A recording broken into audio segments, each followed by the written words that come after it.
करो।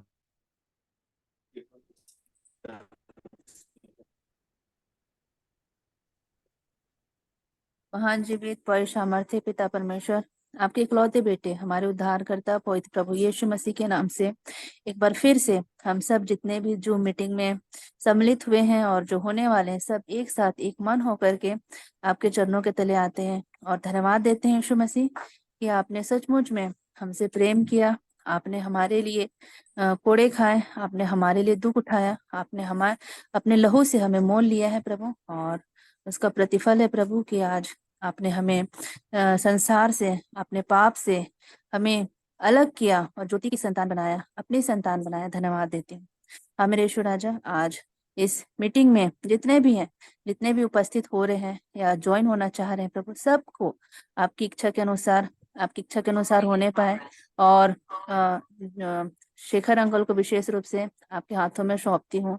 जो भी उनको आपने जो वचन दिए हैं प्रभु, वो वचन हमारे हृदय में गहराई से बैठने पाए और वचन को सुनने वाले ही नहीं परंतु वचन के अनुसार चलने वाले आपके जीवित बच्चे बन पाए और वचन को सभी तक पहुंचाने वाले आपके योग्य बच्चे बन पाए प्रभु, यही दया चाहती हूँ।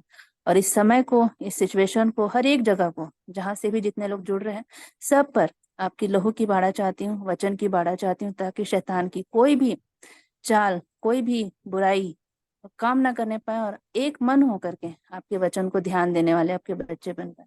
धन्यवाद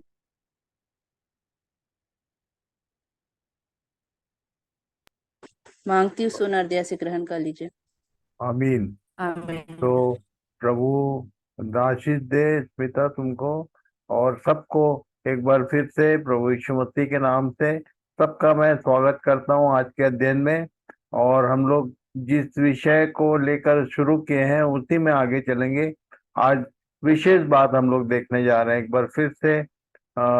जो 7 पिलर हम लोग देख रहे हैं, 7 खंभे, उसी के विषय में नीति वचन में आगे क्या लिखा है पढ़िए। नीति वचन 9 उसके 1 से 6 तक। नीति वचन 9 उसका 1 से 6। बुद्धि ने अपना घर बनाया और उसके सातों खंभे गड़े हुए हैं। उसने अपने पशु वध करके अपने दाख मधु में मसाला मिलाया है और अपनी मेज लगाई है। उसने अपनी सहेलियां सबको बुलाने के लिए भेजी है। वह नगर के ऊंचे स्थानों की चोटी पर पुकारती है, जो कोई भोला है वह मुड़कर यहीं आए, और जो निर्बुद्धि है उससे वह कहती है, आओ मेरी रोटी खाओ और मेरे मसाला मिलाए हुए दाख मधु को पियो। भोलों का संग छोड़ो और जीवित रहो, समझ के मार्ग में सीधे चलो। तो प्रभु इन वचनों के माध्यम से हमारा मार्गदर्शन करे, हमारी सहायता करे। आज विशेष बात हम लोग देखने वाले हैं। जब कोई भी घर बनाना शुरू करता है और घर का कंप्लीशन तभी पूरा होता है जब उस घर में खाना बनना शुरू होता है, किचन वर्क शुरू होता है। और तब यहाँ पर नीति वचन में लिखा है कि बुद्धि ने अपना घर बनाया, केवल घर बना के छोड़ नहीं दिया। वहां लिखा है कि उसने अपने लोगों को बुलाने भेजा, इनविटेशन दिया। जब घर बन जाता है तब एक भोज होता है। और इसी से संबंधित कुछ बातें हम लोग आज देखेंगे जो हमारे लिए जरूरी है। भोज के विषय में मत्ती रचित सुसमाचार 22 उसके 1 से 7 में यीशु ने एक दृष्टांत दिया। क्या लिखा है? मत्ती 22 का 1 से 7। इस पर यीशु फिर उनसे दृष्टांतों में कहने लगा, ये स्वर्ग का दृष्टांत राज्य है। उस राजा के आगे समान है। होने वाली बात को उसने यहाँ पर याद दिलाया। और ये हमारे लिए आवश्यक है कि हम ठीक से समझें इस बात को। जो परमेश्वर के घर का, परमेश्वर के राज्य में जो भोज होने वाले हैं उसी का पैराबल उसने यहाँ पर दिया। और तब क्या बोला? स्वर्ग का राज्य उस राजा के समान है। स्वर्ग का राज्य उस राजा के समान है जिसने अपने पुत्र का ब्याह किया, और उसने अपने दासों को भेजा कि न्योताहारियों को ब्याह के भोज में बुलाए, परंतु उन्होंने आना ना चाहा। फिर उसने और दासों को यह कहकर भेजा कि न्योताहारियों से कहो, देखो मैं भोज तैयार कर चुका हूँ और मेरे बैल और पले हुए पशु मारे गए हैं और सब कुछ तैयार है, ब्याह के भोज में आओ।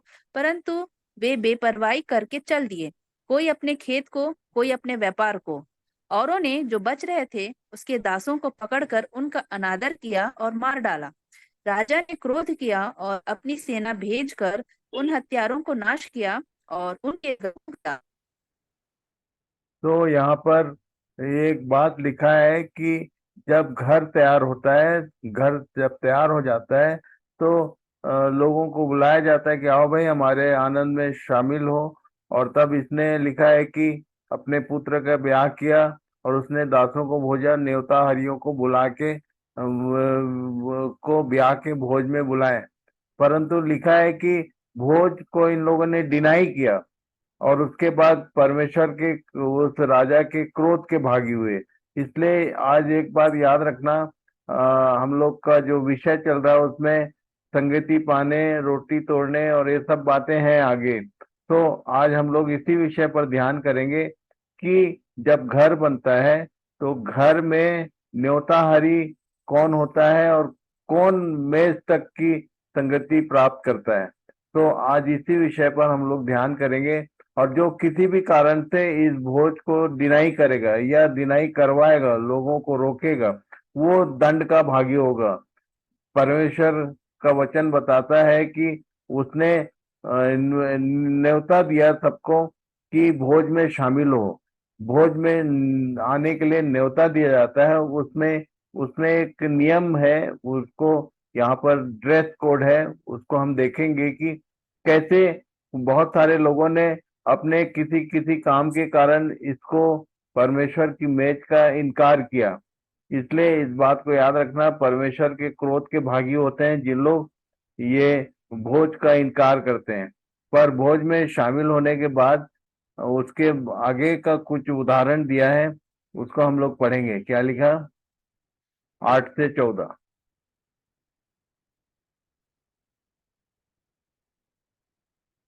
मत्ती 22 उसके 8 से 14 तक पढ़ लो। तब उसने अपने दासों से कहा, ब्याह का भोज तो तैयार है, परंतु न्योताहारी के ना ठहरे। इसलिए चौराहों में जाओ और जितने लोग तुम्हें मिले सबको ब्याह के भोज में बुला लो। सो उस दास ने सड़कों पर जाकर क्या बुरे क्या भले जितने मिले सबको इकट्ठे किया और ब्याह का घर जेवनहारों से भर गया। जब राजा जेवनहारों के देखने को भीतर आया तो उसने वहां एक मनुष्य को देखा जो ब्याह का वस्त्र नहीं पहने था। उसने उससे पूछा, हे मित्र, तू ब्याह का वस्त्र पहने बिना यहाँ क्यों आ गया? उसका मुंह बंद हो गया। तब राजा ने सेवकों से कहा, इसके हाथ पांव बांधकर उसे बाहर अंधियारे में डाल दो। वहां रोना और दांत पीसना होगा, क्योंकि बुलाए हुए तो बहुत परंतु चुने हुए थोड़े हैं। तो घर के भोज की बात है। घर जब बन जाता है तो घर के भोज में जो न्योताहारी हैं उनको, जो पहचान के लोग हैं उनको बुलाया जाता है। और यहाँ पर लिखा है कि जब लोगों ने आना नहीं चाहा तब लिखा है, क्या भले क्या बुरे, क्या भले जितने मिले सबको इनविटेशन भेजा गया। इसलिए इनविटेशन मिला, ये बड़ी बात नहीं है, सबको बुलाया जा रहा है उसके भोज में शामिल होने के लिए। और तब लिखा है कि घर, जो ब्याह का घर है, जो उसका राजा का घर है, वो जेवनहारों से भर गया। और तब राजा ने क्या लिखा? जेवनहारों को देखने को भीतर आया। उसने वो भोजन में, भोजन परोसे जाने के पहले वॉच किया उसने। वो देखने को भीतर आया और उसको एक व्यक्ति मिला। क्या लिखा? तो उसने वहां एक मनुष्य को देखा जो ब्याह का वस्त्र नहीं पहने था। ये वस्त्र क्या होता है इसको देखेंगे, क्योंकि बिना वस्त्र के वो भोज के घर में अंदर जाने के बाद भी एक व्यक्ति को बाहर उसके हाथ पांव बांध कर अंधियारे में डाल दिया गया, उसको पनिशमेंट मिला। और तब यहाँ लिखा है कि बुलाए हुए तो बहुत हैं पर चुने हुए थोड़े हैं। और इसलिए इस बात को याद रखना है कि हमको बुलाहट मिली, कलीसिया में यदि हम शामिल हो गए हैं तो चुने हुए लोगों में शामिल है कि नहीं। चुने हुए होने के लिए क्या आवश्यक है? वस्त्र, वस्त्र जरूरी है। इस बात को याद रखना कि वस्त्र पहनने के बाद यदि भोज का इनकार किया तो परेशानी में हर व्यक्ति पड़ेगा, चाहे जो उसको रोकता है, चाहे जो जानबूझ के उसके भोज को डिनाई करता है, इनकार करता है। गलाती 3 और उसके 23 से आगे क्या लिखा है? गलाती 3 उसका 23, विश्वास के आने से पहले व्यवस्था की अधीनता में हमारी रखवाली होती थी और उस विश्वास के आने तक जो प्रकट होने वाला था, हम उसी के बंधन में रहें। इसलिए व्यवस्था मसीह तक पहुंचाने को हमारा शिक्षक हुई है कि हम विश्वास से धर्मी ठहरें। परंतु जब विश्वास आ चुका, तो हम अब शिक्षक के अधीन ना रहें, क्योंकि तुम सब उस विश्वास करने के द्वारा जो मसीह यीशु पर है, परमेश्वर की संतान हो। और तुम में से जितनों ने मसीह में बपतिस्मा लिया है, उन्होंने मसीह को पहन लिया है। अब ना कोई यहूदी रहा और ना यूनानी, ना कोई दास ना स्वतंत्र, ना कोई नर ना नारी, क्योंकि तुम सब मसीह यीशु में एक हो। और यदि तुम मसीह हो, तो इब्राहिम के वंश और प्रतिज्ञा के अनुसार यदि तुम मसीह के हो तो इब्राहिम के वंश और प्रतिज्ञा के अनुसार वारिस भी हो। वारिसाना हक मिलता है यहाँ पर आने के बाद बपतिस्मा। इसलिए बपतिस्मा विषय को ठीक ठीक समझने की आवश्यकता है। मैंने पिछली बार बताया था कि बपतिस्मा देना मुख्य बात नहीं है, बपतिस्मा लेना, लिया जाना चाहिए। एक व्यक्ति का ये पर्सनल मैटर है और सामूहिक नहीं है। और एक व्यक्ति अपने विषय में जानना चाहिए उसको कि सही में उसका बपतिस्मा हुआ और उन्होंने मसीह को पहना है और अब वो उस भोज में शामिल होने के लायक हैं। और इसलिए ये वस्त्र जो है हमको दिया गया है, हमारे लिए उपाय किया गया है कि हम इसको धारण करें, बपतिस्मा लें। और बपतिस्मा कैसे लेना है ये हमने पिछले सारे एपिसोड में ध्यान किया कि एक व्यक्ति बपतिस्मा लेकर वस्त्र धारण करता है कि उस भोज में उस जिसको हम लोग बोलते हैं रोटी तोड़ना और उस मांस और लहू, वो जो दाखरस है उसमें सहभागी होना, वहां तक जाने के लिए ये जरूरी है। और इसलिए इस बात को याद रखना, कोई व्यक्ति किसी को उसके भोज में रोकना नहीं चाहिए और खुद से कहीं इधर उधर बहाना करके उस दिन को, उस भोज को इनकार नहीं करना चाहिए। हमेशा उस भोज का घर यदि बन गया तो निश्चित रूप से वो उसका कंप्लीशन जब तक उस घर में खाना पीना शुरू ना हो। और जब घर बन जाता है तो निश्चित रूप से हम लोग अपने लोगों को निमंत्रण देते हैं, न्योता देते हैं। तो लिखा है कि न्योताहारी अयोग्य गिने गए और तब उसने क्या भले क्या बुरे सबको बुला लिया क्योंकि भोज तैयार किया गया। और इसलिए उस भोज का ये अहमियत है, उसका ये वैल्यू है कि यदि वो भोज तैयार है हमारे लिए तो हमको उसमें शामिल होना ही चाहिए। उसका इनकार करके अपने ऊपर परमेश्वर के क्रोध को आमंत्रित ना करें, इस बात को याद रखना आप कि। और तब एक बात मैं समझाया करता हूँ, फिर से पढ़ना 23 पद, विश्वास के आने से पहले। विश्वास के आने से पहले व्यवस्था की अधीनता में हमारी रखवाली होती थी और उस विश्वास के आने तक जो प्रकट होने वाला था, हम उसी के बंधन में रहें। इसको मैं इसलिए एग्जाम्पल देख के समझाया करता हूँ, व्यवस्था और विश्वास। व्यवस्था क्या होती है और विश्वास क्या होता है, इसको आज मैं एक बार फिर से वो एक उदाहरण दे के समझाया करता हूँ हमेशा। कि मान लो एक प्राइमरी स्कूल में अनाउंसमेंट किया गया कि भाई 15 अगस्त का परेड में शामिल होना है पूरे स्कूल को। तो छोटे बच्चों को भी उसमें रोड क्रॉस करके और वहां तक पुलिस ग्राउंड तक जाने का है।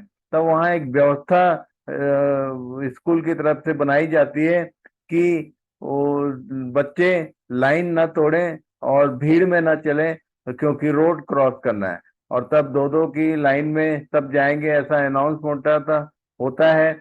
और उसके बाद उस व्यवस्था लगाई जाती है कि जो सीनियर जो स्टूडेंट्स होते हैं वो या फिर टीचर, वो एक छड़ी लेकर खड़े रहते हैं। ये व्यवस्था है वहां तक दो दो की लाइन में पुलिस ग्राउंड तक पहुंचाने के लिए।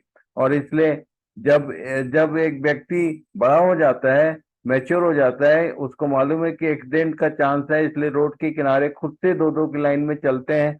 तब वो व्यवस्था खत्म हो जाती है, फिर व्यवस्था की जरूरत नहीं है। विश्वास उसको बोलते हैं कि जब हम खुद से चलने लगे, बड़े हो जाएं, आत्मिक जीवन में मैच्योर हो गए, तो हमको अब किसी व्यवस्था की आवश्यकता नहीं। जब विश्वास आ चुका तो अब हम शिक्षक के मतलब व्यवस्था के अधीन न रहें, क्योंकि तुम सब विश्वास करने के द्वारा जो मसीह यीशु पर है परमेश्वर की संतान हो। और इसके लिए एक लाइन और गलाती 4 अध्याय में लिखा है, उसके 1 और 2 पद पे क्या लिखा? गलाती 4 उसका 1 से 2। वारिस जब तक बालक है, यद्यपि सब लोगों का स्वामी है, तो भी उसमें और दास में कुछ भेद नहीं, परंतु पिता ठहराए हुए समय तक रक्षकों और भंडारियों के वश में रहता है। हाँ, एक व्यक्ति का नया जन्म हुआ और अभी वो बच्चा है, बालक है। और वारिस जब तक बालक है, लिखा है कि सब वस्तुओं का स्वामी होने के बाद भी, वारिस होने के बाद भी उसमें और दास में कुछ भेद नहीं, और पिता के ठहराए हुए समय तक रक्षकों और भंडारियों के, भंडारी किसको बोलते हैं, रक्षक किसको बोलते हैं, उसके विषय में क्या लिखा? 1 कुरिन्थी 4 उसका 1 और 2। पहला कुरिन्थी 4 का 1 से 2। मनुष्य हमें मसीह के सेवक और परमेश्वर के भेदों के भंडारी समझें। फिर यहाँ भंडारी में यह बात देखी जाती है कि विश्वास योग्य निकले। तो जो परमेश्वर के सेवक हैं, जो सर्वेंट्स हैं, जो प्रभु के वचन की सेवा करते हैं, वो परमेश्वर के भेदों के भंडारी बनाए जाते हैं। और तब भंडारी में ये बात देखी जाती है कि विश्वास योग्य होना चाहिए, उसको सही ढंग से जो कुछ उसको दिया गया है वो डिस्ट्रीब्यूट करना चाहिए। भंडारी का काम है आवश्यकता के समय अपने को जो कुछ उसको स्टोर में दिया गया उसको डिस्ट्रीब्यूट करे, उसको बांटे। और तब ये जो सीनियर लोग हैं, जो प्राचीन लोग हैं, उसके बारे में पहला पतरस 5 उसके 1 से 4 में एक विशेष इंस्ट्रक्शन है, पढ़िए।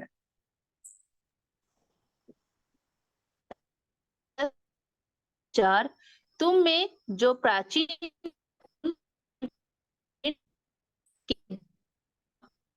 होने वाली बेटा तुम्हारा उनके नेटवर्क सही नहीं आ रहा है, तुम मोबाइल को पास में रखो। पहला पतरस 5 उसका 1 से 4 फिर से पढ़ो।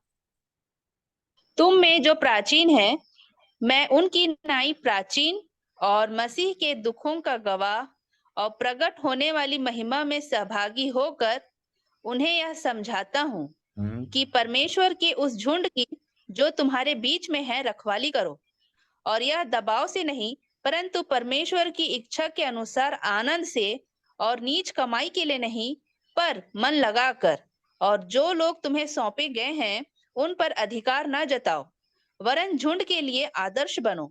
और जब प्रधान रखवाला प्रकट होगा तो तुम्हें महिमा का मुकुट दिया जाएगा जो मुरझाने का नहीं।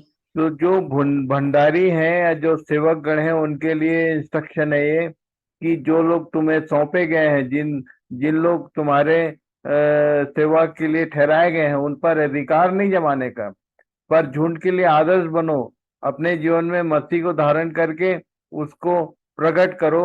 जब प्रधान रखवाला जब वो आएगा तो लिखा है कि महिमा का मुकुट तब दिया जाएगा। अभी मुकुट या अभी कुछ भी कमाई करने, कुछ पाने की लालसा से सब मत करो, ये बोलता है वो। और इसलिए अपने अधिकार को उन पर अधिकार न जताओ, उनको एक अच्छे सिखाने वाले बनो, झुंड के आदर्श बनो।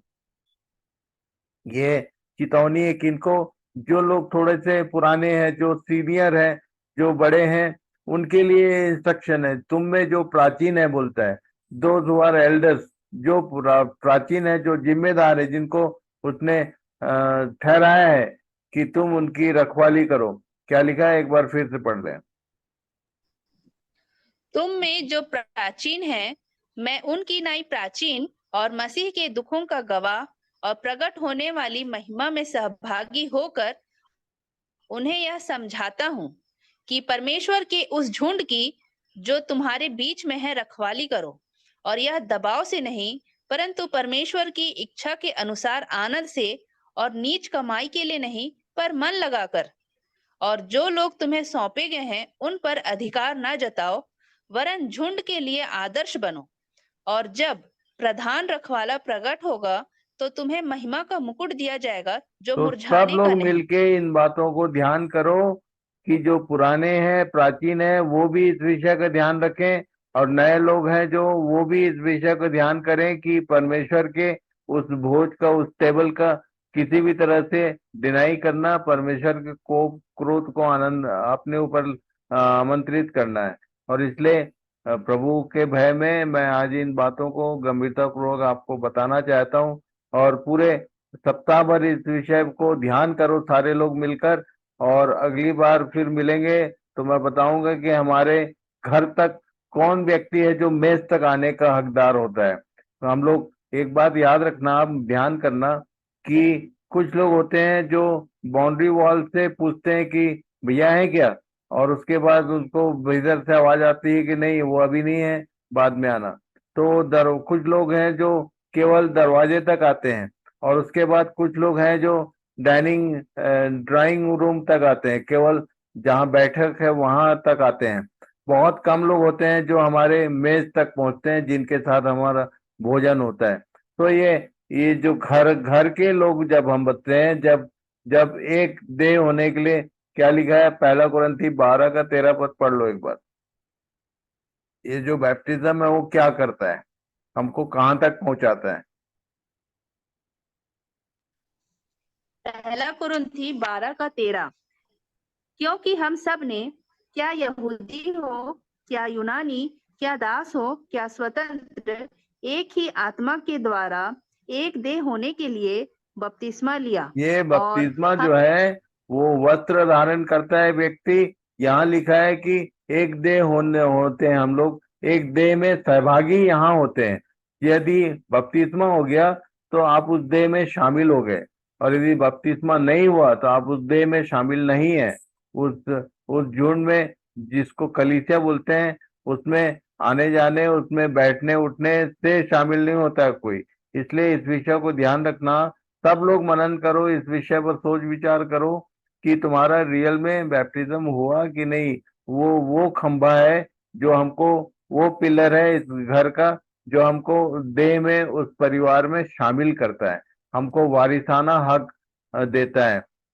हमने गलाती में पढ़ा कि जिन्होंने बपतिस्मा लिया उन्होंने मसीह यीशु को पहन लिया, और वो अब वारिस हैं, और संगी वारिस, ये सब सारे शब्द आते हैं। तो इन विषयों को ध्यान करना, सब लोग याद कर रखो, और एक दूसरे की सहायता करो। सब एक इन बातों के ऊपर अपना ध्यान ठीक से लगाओ, और सब एक दूसरे की सहायता करो। नए लोग पुराने लोगों को, पुराने लोग नए लोगों को, कोई किसी को छेड़े मत, कोई किसी को अधिकार जताने का नहीं है। हम एक दूसरे के सहायक हैं, सहायता करें। और इसलिए प्रभु इन बातों में हमारी अगुवाई करे, सहायता करे, अपने आत्मा के द्वारा इन सब बातों को समझने में हमारी सहायता करे। तो जितने पुराने लोग हैं वो दूसरों को, जो नए लोग हैं खासकर उनके लिए आदर्श की नहीं, जो झुंड के लिए आदर्श बनो बोलता है। तुम अधिकार मत जताओ, झुंड के लिए आदर्श बनो। जो पुराने लोग सुन रहे हो मेरी बात, सब लोग ये याद रखना कि आप अपने को एज मॉडल रखो। यदि तुम्हारे जीवन में कुछ भी कमी घटी होगी तो जो नए लोग हैं वो ठोकर खाते हैं। और इसलिए इन सब बातों में प्रभु सबकी सहायता करे, और प्रभु सबको आशीष दे। तो आज के दिन एक बार हम यही खत्म करेंगे। जहीर भाई, आप हो गया?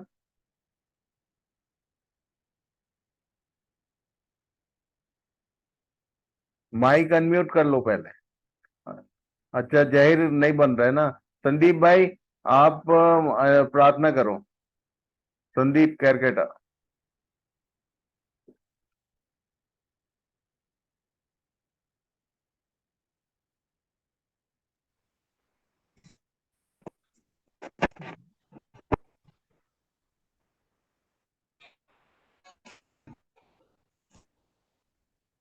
प्रार्थना करो।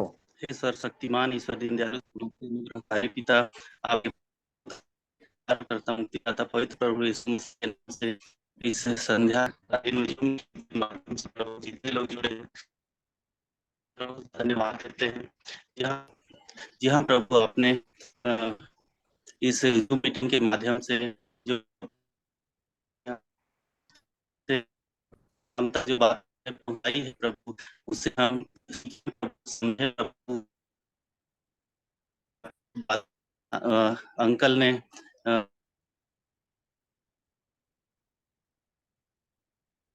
म्यूट हो गया।